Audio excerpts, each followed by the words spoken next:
नमस्कार दोस्तों, मैं हूं परविंदर सैनी। दोस्तों, भारतीय जनता पार्टी के जो प्रदेश अध्यक्ष हैं मोहनलाल बड़ोली, उनकी छुट्टी लगभग तय मानी जा रही है। पिछले दिनों जिस तरीके से उन पर आरोप लगे, उसके बाद से ही ये कयास लगाए जा रहे थे कि मोहनलाल बड़ोली की छुट्टी जो है वो होना तय है।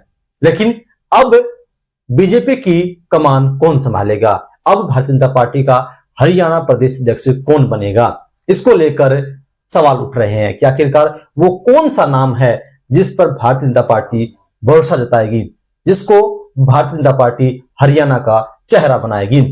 और इसी विषय को लेकर हमारे साथ राजनीतिक मामलों के जानकार वीरेंद्र राठी हमारे साथ मौजूद है। दर्शक, आपका कार्यक्रम में स्वागत है। आपका बहुत बहुत धन्यवाद। सभी दर्शकों को मेरी तरफ से नमस्कार।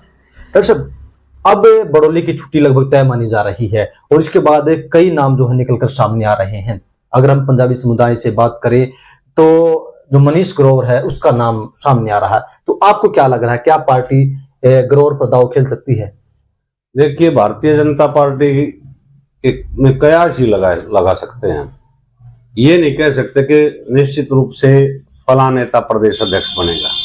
पीछे जब राज्यसभा की सीट खाली हुई थी तो उसके ऊपर भी बहुत से नामों के ऊपर चर्चा हुई थी, सोशल मीडिया पे भी, प्रिंट मीडिया में भी। लेकिन एक अचानक एक नाम निकल करके आया रेखा जी का, तो उसी प्रकार का मैं यहाँ मानता हूँ। ये तो तय है कि मोहनलाल बड़ोली जी प्रदेश अध्यक्ष नहीं रहेंगे, रिपीट इनको बदला जाएगा, रिप्लेस करेंगे। लेकिन इनकी जगह कौन आएगा? जैसे बड़ा नाम आपने बताया, मनीष ग्रोवर जी हैं।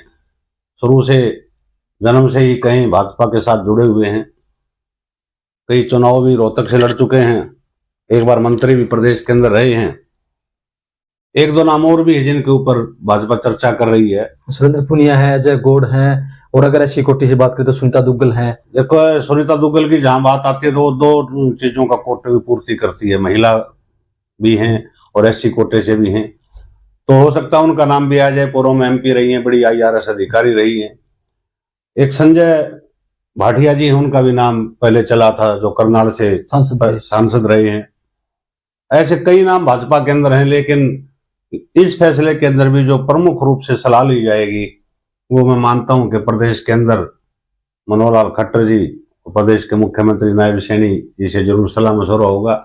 हाँ, दौड़ में जो नेता हैं रिजर्व तो मनीष ग्रोवर जी भी करते हैं, पुराने पार्टी से जुड़े हुए हैं, कभी इन्होंने दल नहीं बदला है।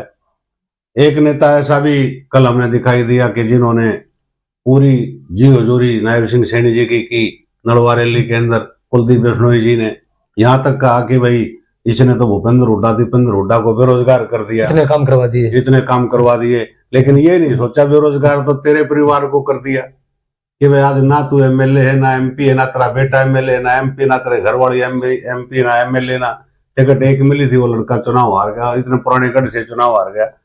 तो उन्होंने भी कुलदीप बिश्नोई ने ये भी कल इस तरीके से अपने आप को रैली के अंदर पेश किया कि हो सकता है भाजपा तेरे को ही कोई जिम्मेवारी दे दे।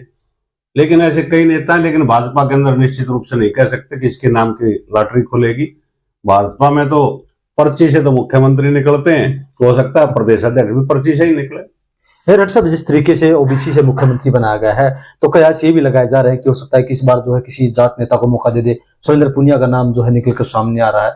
या आपको लग रहा है कि यहाँ पर इस बार पार्टी किसी SC पर दांव खेलेगी ताकि जो SC वोटर हैं उन पर पकड़ बन सके? देखो, जाट की जहां तक आप बात कर रहे हो, कि मेरा मानना यह है कि शायद जाट के ऊपर दांव नहीं खेलेगी, क्योंकि पहले सुभाष बराड़ा जी प्रदेश अध्यक्ष रह चुके हैं और उसके बाद ओम प्रकाश धनखड़ जी को रखा था। तो कहीं न कहीं इस समुदाय के ऊपर जिसको जब पावर मिल जाती है वो थोड़ा सा अपनी अकड़ में चलने की जो बात है वो भाजपा सहन नहीं कर पाती शायद। और समय होने के बाद, हालांकि धनखड़ साहब को बदला गया, समय पूरा होने के बाद ही बराड़ा जी को बदला गया। अगर सतीश पूनिया जी को बनाती है तो वो पार्टी के वरिष्ठ और श्रेष्ठ नेताओं में है, उनको भी बना सकती है। इनका पार्टी का निजी मामला है। डॉक्टर साहब, अगर आपने नाम लिया जैसे कि मनोहर लाल जी से पूछा जाएगा, नायब सैनी जी से पूछा जाएगा, अगर मनोहर लाल की पसंद हम देखते हैं तो दो नाम जो निकलकर सामने आते हैं। इस तरीके से आपने संजय भाटिया का नाम लिया।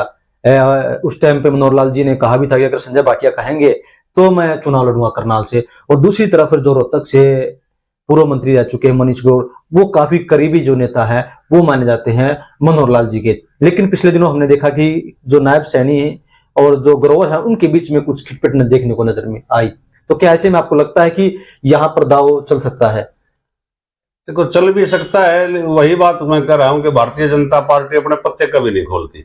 भारतीय जनता पार्टी का जो शीर्ष नेतृत्व है, और शीर्ष नेतृत्व के अंदर 2-3 ही नेता हैं, वही आदमी फैसला करेंगे। उस फैसले का या तो उनको पता है या जिसको बनाना होगा केवल उसको पता चलेगा। बाकी तो पार्टी के नेताओं को भी तब पता लगेगा जब उसकी डिक्लेरेशन यानी कि घोषणा हो जाएगी। तो जिस प्रकार से संजय भाटिया का जिक्र किया, संजय भाटिया जी ने अपनी सीट छोड़ी है मनोहर लाल जी के लिए, करनाल से दावेदारी छोड़ी है और उनका साथ भी दिया है। इसमें साथियों में से मनोहर लाल जी के हैं। तो मेरा तो मानना ये है कि मनीष ग्रोवर की और उसके बीच में कोई बात आएगी तो संजय भाटिया जी बाजी मार सकते हैं।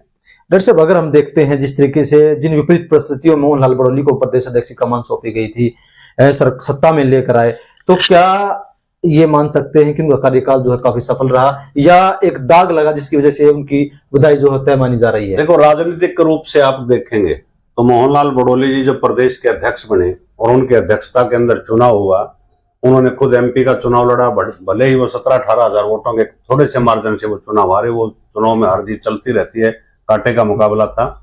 लेकिन भारतीय जनता पार्टी जिस प्रकार से नायब सिंह सैनी जी को और मनोहर लाल जी के अध्यक्ष रहते हुए सत्ता में आई, तो उससे तो पार्टी का ग्राफ तो उन्होंने नीचे नहीं जाने दिया। और तीसरी बार पहले 2 चुनाव से ज्यादा सीट भारतीय जनता पार्टी जीत करके आई है। तो ये तो उनका प्लस पॉइंट है। लेकिन जो आरोप किसी ने उसके ऊपर जो लगाए थे वो एक जांच का विषय है। उन आरोपों के बाद जरूर मोहनलाल बड़ौली जी की छवि के ऊपर थोड़ा सा दाग लगा कि भाई ये आदमी इस प्रकार से उसमें शामिल है या नहीं है, वो तो जांच बताएगी। थोड़ा सा इसलिए वो बैकफुट पे चले गए, ना तो निश्चित रूप से भारतीय जनता पार्टी इनको रिपीट करना चाह रही थी। डॉक्टर साहब, अगर हम बात करते हैं रोहतक की, जब बात करते हैं, क्योंकि भूपेंद्र सिंह हुड्डा ने 2 बार वो सीएम रहे और क्षेत्रवाद का नारा उन्होंने दिया है, तो क्या आपको लगता है कि क्या इस गढ़ को तोड़ने के लिए, रोहतक को जजर पर कब्जा करने के लिए कोई यहां से कोई चेहरा निकल सकता है? देखियो, है तो बड़ा कठिन यहाँ से प्रदेश अध्यक्ष की आप बात करें, क्योंकि इस इलाके से प्रदेश अध्यक्ष ओम प्रकाश धनखड़ जी पहले रह चुके हैं। और ओम प्रकाश धनखड़ जी का भी कार्यकाल बड़ा ही शानदार कार्यकाल में मान करके चलता हूँ। ठीक है, वो अपनी सीट वो नहीं निकाल पाए, लेकिन भारतीय जनता पार्टी के बड़े नेताओं में तो इनका नाम है ही। आज पार्टी के राष्ट्रीय सचिव हैं, पहले किसान मोर्चा के 2 बार अध्यक्ष रह चुके हैं, एबीवीपी में भी काम कर चुके हैं, आरएसएस की शाखाओं में भी काम कर चुके हैं। तो वैसे मनीष ग्रोवर जी बुजुर्ग नेता हैं, सीनियर लीडर हैं, लेकिन शायद ही जैसे मैंने बताया कि अगर नॉन जाट के बारे में पंजाबी वर्ग में अगर ये पद उनको देना होगा तो संजय भाटिया जी को मैं मानता हूं कि वो इनसे ज्यादा मजबूत रहेंगे। तो चलिए दोस्तों, कहीं ना कहीं अनुमान जो है वो भारतीय जनता पार्टी में लगाए जा रहे हैं कि अगर मोहनलाल बड़ौली की छुट्टी होती है तो कई नेता है लाइन में जिनकी लॉटरी लग सकती है। लेकिन ये भारतीय जनता पार्टी है, जब तक किसी के नाम का ऐलान ना हो जाए तब तक कुछ भी कहना संभव नहीं है। इस विषय पर चर्चा करने के लिए आपका बहुत बहुत धन्यवाद। शुक्रिया।